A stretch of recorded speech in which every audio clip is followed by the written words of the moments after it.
आज हम class 10th first fly book का AH1 a letter to God की समरी करेंगे। तो यह कहानी GL फ्यूएंटेस द्वारा लिखी गई है।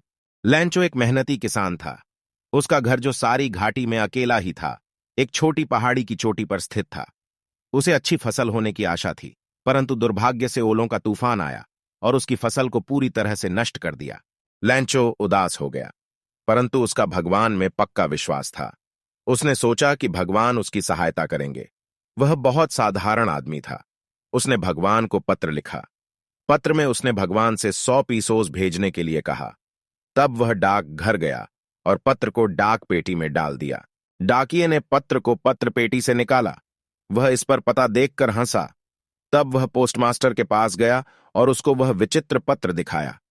पत्र पर भगवान का पता देखकर पोस्टमास्टर भी हंसा, परंतु जब उसने पत्र पढ़ा तो वह गंभीर हो गया।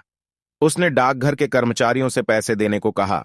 उसने अपने वेतन का भी एक हिस्सा दिया, परंतु वह लैंचो द्वारा मांगी गई धनराशि के आधी से कुछ अधिक इकट्ठा कर सके। पोस्टमास्टर ने पैसे एक लिफाफे में रखा और लैंचो का पता लिख दिया। अगले रविवार लैंचो फिर डाकघर आया। उसने पूछा कि क्या उसके नाम कोई पत्र आया है। पोस्टमास्टर ने पत्र निकाला और लैंचो को दे दिया। लैंचो को पैसा देखकर कोई आश्चर्य नहीं हुआ, परंतु जब उसने पैसे गिने तो वह गुस्सा हुआ। उसने सोचा कि भगवान गलती नहीं कर सकता। उसने कागज और स्याही उठाई और भगवान को दूसरा पत्र लिखा। तब उसने पत्र पेटी में डाल दिया। लैंचो के चले जाने के बाद पोस्टमास्टर और कर्मचारियों ने पत्र पढ़ा। लैंचो ने भगवान से शिकायत की थी कि उसे केवल 70 पीसोस ही प्राप्त हुए। उसने ईश्वर को शेष पैसे भेजने को कहा, परंतु उसने भगवान को पैसे डाक द्वारा नहीं भेजने को कहा। उसने लिखा कि डाकघर के कर्मचारी ठगों का एक टोला है।